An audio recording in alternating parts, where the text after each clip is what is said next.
इस वीडियो के बाद तुम अपना आंसर ऐसे लिखोगे कि टीचर को मार्क्स काटने का रीजन ही नहीं मिलेगा।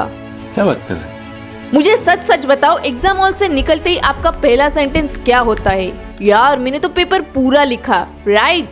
हाँ दीदी, मैं तो बाहर आते ही बुक खोलती हूँ और सारे न्यूमेरिकल्स, डायग्राम सब कुछ क्रॉस चेक करती हूँ और तो और मैं तो मेरे मार्क्स भी काउंट कर लेती हूँ। हाँ पता है। और जब रिजल्ट आता है तब तुम बोलते हो यार मैंने तो पूरा पेपर लिखा था पर मार्क्स इतने कम क्यों आए? तो यहाँ पे प्रॉब्लम तुम नहीं हो, बल्कि प्रॉब्लम है तुम्हारे आंसर लिखने का तरीका।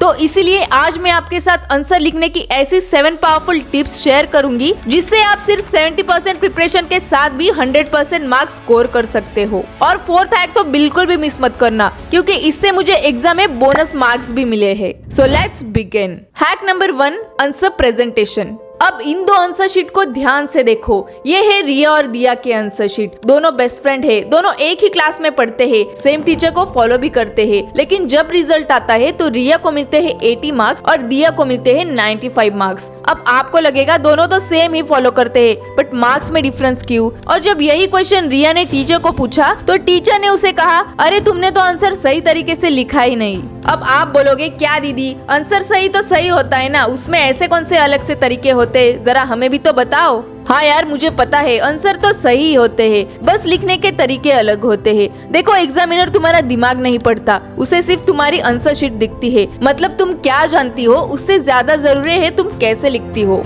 इसीलिए आंसर हमेशा छोटे छोटे पॉइंट्स में लिखो। आंसर लिखने का स्ट्रक्चर फॉलो करो। फर्स्ट इंट्रोडक्शन लिखो, देन बॉडी एंड लास्ट में कंक्लूजन। मतलब अगर आपका क्वेश्चन है explain the causes of global warming, तो इंट्रोडक्शन में आप उसकी डेफिनेशन लिखो, देन बॉडी में उसके मेन और इम्पोर्टेंट पॉइंट्स है वो लिखो, एंड लास्ट में कंक्लूजन लिखो। इंपॉर्टेंट वर्ड्स को अंडरलाइन करो, वर्ड्स में प्रॉपर स्पेसिंग मेंटेन करो। अगर आप एग्जाम में ये स्ट्रक्चर फॉलो करते हो तो एग्जामिनर को भी लगेगा यार इसको तो पूरा टॉपिक अच्छे से पता है, एंड आपके मार्क्स भी ऑटोमेटिकली इंक्रीज होंगे। लेकिन अगर वही आप लंबे पैराग्राफ्स लिखोगे, लिखते समय कट्स लगाओगे तो एग्जामिनर को पढ़ना भी मुश्किल होगा। अरे कहना क्या चाहते हो? इसीलिए ये मिस्टेक्स अवॉइड करो। अरे दीदी, एग्जाम में कितना प्रेशर होता है आपको पता भी है? टाइम कम, उसमें पेपर पूरा कंप्लीट करना होता है और जल्दी जल्दी में तो हैंडराइटिंग इतनी खराब हो जाती है कि पूछो ही मत। हाँ मुझे पता है, इसीलिए नेक्स्ट पॉइंट में यही बताने वाली हूँ, फास्ट राइटिंग हैक। देखो मुझे पता है एग्जाम हॉल में बहुत प्रेशर होता है, मेरे साथ भी यही होता था। मेरे हाथ में जैसे ही क्वेश्चन पेपर आ जाता, मैं तुरंत जल्दी जल्दी में उसे कंप्लीट करने के पीछे पड़ती और जल्दी जल्दी में मेरी इतनी गंदी हैंडराइटिंग आ जाती, वो देख के तो मुझे रोना आ जाता।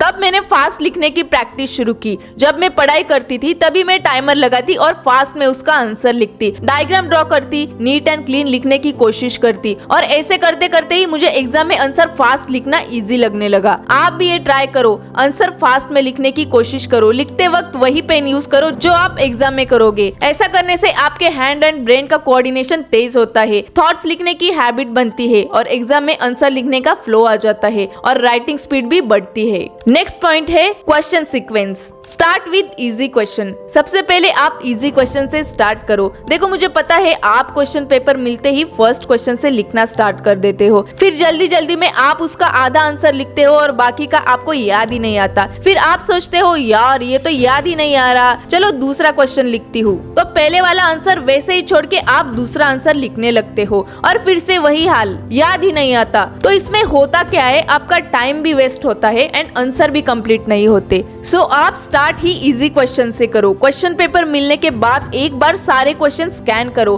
देखो आपको कौन सा आंसर परफेक्ट आ रहा है, वही से स्टार्ट करो। इससे आपका कॉन्फिडेंस बूस्ट होता है एंड टाइम भी वेस्ट नहीं होता। सबसे पहले इजी क्वेश्चन लिखो, फिर मीडियम एंड देन हार्ड। ये स्ट्रक्चर फॉलो करो। लॉन्ग आंसर हमेशा लास्ट में लिखो, और अगर कोई क्वेश्चन लिखते समय याद नहीं आ रहा तो उनमें अटको मत, स्किप करो और आगे बढ़ो। हर सेक्शन के लिए टाइम फिक्स करो। अगर तुम्हारा पेपर 3 घंटे का है तो हर सेक्शन के लिए माइंड में टाइमर सेट करो। एक ही क्वेश्चन में ज्यादा टाइम वेस्ट मत करो। फिर आता है मार्क्स के हिसाब से आंसर लिखना। मुझे बताओ आप भी उन स्टूडेंट में से हो क्या जहाँ पे पूछा है आंसर इन शॉर्ट, फिर भी आप वहाँ पे लंबा सा पैराग्राफ लिख देते हो? हाँ दीदी, हमने पढ़ा ही इतना होता है तो 3-4 लाइन्स एक्स्ट्रा ऐड ही कर देते हैं। नहीं यार, ये हैबिट आप आज से ही बंद करो। जितना पूछा है उतना ही लिखो। अगर वो क्वेश्चन ही सिर्फ 2 मार्क्स का है तो आप वहाँ पूरा पेज भर के भी लिखोगे तो मार्क्स आपको 2 ही मिलेंगे। इसीलिए वहाँ पे टाइम वेस्ट मत करो। जहाँ पे क्वेश्चन 5 to 10 मार्क्स का है वहाँ पूरा पेज भरो।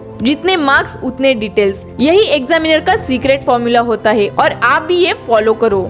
नेक्स्ट है बैक बेंचर स्ट्रेटेजी। क्या दीदी, ये भी कोई स्ट्रेटेजी होती है क्या? मैंने तो ये फर्स्ट टाइम सुना। हाँ, जब मैंने भी ये फर्स्ट टाइम सुना था तो मुझे भी बहुत अजीब सा लगा था। देखो, मैं आपको इसमें कोई गलत तरीके नहीं बता रही, बल्कि सिंपल सी हैक्स बता रही हूँ। मतलब जो भी क्वेश्चंस आपको नहीं आते वो भी आप अटेम्प्ट करो। वो क्वेश्चंस के रिलेटेड आपको जो भी आता है, चाहे डायग्राम हो, कीवर्ड्स हो, जो कुछ भी हो, वो वहाँ पे लिख दो। डायग्राम निकालो, उसके नीचे एक्सप्लेन करो। और अब ये आंसर लिखते समय ध्यान रखो, आंसर पॉइंट्स में मत लिखो, पैराग्राफ में लिखो जो भी आपको याद आए। पॉइंट्स को रिसाइकल करो और आपकी ये मेहनत देखकर टीचर भी आपको पार्शियल मार्क्स दे देते हैं।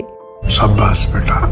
नेक्स्ट है last 10 minute exam tip. Last 10 minutes ये होते हैं आपके एग्जाम के सबसे इम्पोर्टेंट 10 मिनट्स। सबसे इम्पोर्टेंट, हाँ सबसे इम्पोर्टेंट। अरे देवा। जब एग्जाम हॉल में टीचर बोलती है ना, चलो लास्ट मिनट रिमेनिंग, सब लोग अपनी सप्लीमेंट्स ट्राई करो, तब पता है मैक्सिमम लोग डर के मारे कुछ भी आंसर जल्दी जल्दी में लिखना शुरू करते हैं। तू समझा? हाँ। नहीं, तू समझा नहीं। अगर आप भी ऐसा करते हो तो ये हैबिट आप कम्प्लीटली स्टॉप करो, क्योंकि ऐसा करने से ना तो आपके आंसर कंप्लीट होते हैं, ना आप पूरा पेपर चेक कर पाते हो।